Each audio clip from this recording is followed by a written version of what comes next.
एक साहूकार था जो भगवान शिव का अनन्य भक्त था। उसके पास धन धान्य किसी भी चीज की कमी नहीं थी, लेकिन उसकी कोई संतान नहीं थी और वह इसी कामना को लेकर रोज शिवजी के मंदिर जाकर दीपक जलाता था। उसके इस भक्तिभाव को देखकर एक दिन माता पार्वती ने शिवजी से कहा कि प्रभु, यह साहूकार आपका अनन्य भक्त है। इसको किसी बात का कष्ट है तो आपको उसे अवश्य दूर करना चाहिए।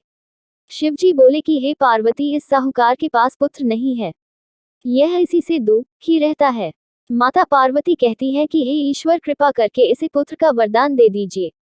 तब भोलेनाथ ने कहा कि हे पार्वती, साहूकार के भाग्य में पुत्र का योग नहीं है। ऐसे में अगर इसे पुत्र प्राप्ति का वरदान मिल भी गया तो वह केवल 12 वर्ष की आयु तक ही जीवित रहेगा। यह सुनने के बाद भी माता पार्वती ने कहा कि हे प्रभु, आपको इस साहूकार को पुत्र का वर देना ही होगा, अन्यथा भक्त क्यों आपकी सेवा पूजा करेंगे। माता के बार बार कहने से भोलेनाथ ने साहूकार को पुत्र का वरदान दिया, लेकिन यह भी कहा कि वह केवल 12 वर्ष तक ही जीवित रहेगा। साहूकार यह सारी बातें सुन रहा था, इसलिए उसे न तो खुशी हुई और न ही दुख। वह पहले की ही तरह भोलेनाथ की पूजा अर्चना करता रहा। उधर सेठानी गर्भवती हुई और 9वें महीने उसे सुंदर से बालक की प्राप्ति हुई। परिवार में खूब हर्षोल्लास मनाया गया, लेकिन साहूकार पहले ही की तरह रहा और उसने बालक की 12 वर्ष की आयु का जिक्र किसी से भी नहीं किया। जब बालक 11 वर्ष की आयु हो गई तो एक दिन साहूकार की सेठानी ने बालक के विवाह के लिए कहा। तो साहूकार ने कहा कि वह अभी बालक को पढ़ने के लिए काशी जी भेजेगा। इसके बाद उसने बालक के मामा जी को बुलाया और कहा कि इसे काशी पढ़ने के लिए ले जाओ और रास्ते में जिस भी स्थान पर रुकना वहां यज्ञ करते और ब्राह्मणों को भोजन कराते हुए आगे बढ़ना। उन्होंने भी इसी तरह करते हुए जा रहे थे कि रास्ते में एक राजकुमारी का विवाह था। जिससे उसका विवाह होना था वह एक आंख से काना था। तो उसके पिता ने जब अति सुंदर साहूकार के बेटे को देखा तो उनके मन में आया कि क्यों न इसे ही घोड़ी पर बिठाकर शादी के सारे कार्य संपन्न करा लिए जाएं। तो उन्होंने मामा से बात की और कहा कि इसके बदले में वह अथाह धन देंगे, तो वह भी राजी हो गए। इसके बाद साहूकार का बेटा विवाह की बेदी पर बैठा और जब विवाह कार्य संपन्न हो गए तो जाने से पहले उसने राजकुमारी की चुंदरी के पल्ले पर लिखा कि तेरा विवाह तो मेरे साथ हुआ, लेकिन जिस राजकुमार के साथ भेजेंगे वह तो एक आंख का काना है। इसके बाद वह अपने मामा के साथ काशी के लिए चला गया। उधर जब राजकुमार ने अपनी चुनरी पर यह लिखा हुआ पाया तो उसने राजकुमार के साथ जाने से मना कर दिया। तो राजा ने भी अपनी पुत्री को बारात के साथ विदा नहीं किया। बारात वापस लौट गई। उधर मामा और भांजे काशी जी पहुंच गए थे। एक दिन जब मामा ने यज्ञ रचा रखा था और भांजा बहुत देर तक बाहर नहीं आया तो मामा ने अंदर जाकर देखा तो भांजे के प्राण निकल चुके थे। वह बहुत परेशान हुए, लेकिन सोचा कि अभी रोना पीटना मचाया तो ब्राह्मण चले जाएंगे और यज्ञ का कार्य अधूरा रह जाएगा। जब यज्ञ संपन्न हुआ तो मामा ने रोना पीटना शुरू किया।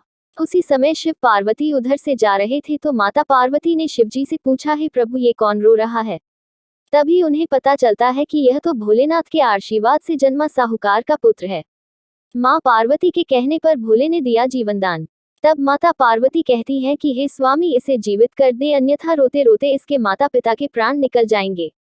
तब भोलेनाथ ने कहा कि हे पार्वती, इसकी आयु इतनी ही थी सो वह भोग चुका। लेकिन माँ के बार बार आग्रह करने पर भोलेनाथ ने उसे जीवित कर दिया। लड़का ओम नमः शिवाय करते हुए जी उठा और मामा भांजे दोनों ने ईश्वर को धन्यवाद दिया और अपनी नगरी की ओर लौटे। रास्ते में वही नगर पड़ा और राजकुमारी ने उन्हें पहचान लिया। तब राजा ने राजकुमारी को साहूकार के बेटे के साथ बहुत सारे धन धान्य के साथ विदा किया। उधर साहूकार और उसकी पत्नी छत पर बैठे थे। उन्होंने यह प्रण कर रखा था कि यदि उनका पुत्र सकुशल न लौटा तो वह छत से कूदकर अपने प्राण त्याग देंगे।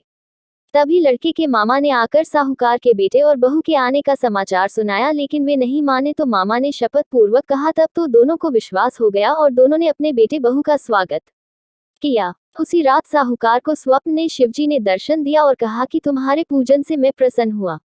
इसी प्रकार जो भी व्यक्ति इस कथा को पढ़ेगा या सुनेगा उसके समस्त दुख दूर हो जाएंगे और मनोवांछित सभी कामनाओं की पूर्ति होगी।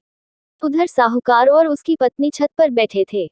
उन्होंने यह प्रण कर रखा था कि यदि उनका पुत्र सकुशल न लौटा तो वह छत से कूदकर अपने प्राण त्याग देंगे। तभी लड़के के मामा ने आकर साहूकार के बेटे और बहू के आने का समाचार सुनाया, लेकिन वे नहीं माने तो मामा ने शपथ पूर्वक कहा। तब तो दोनों को विश्वास हो गया और दोनों ने अपने बेटे बहू का स्वागत किया।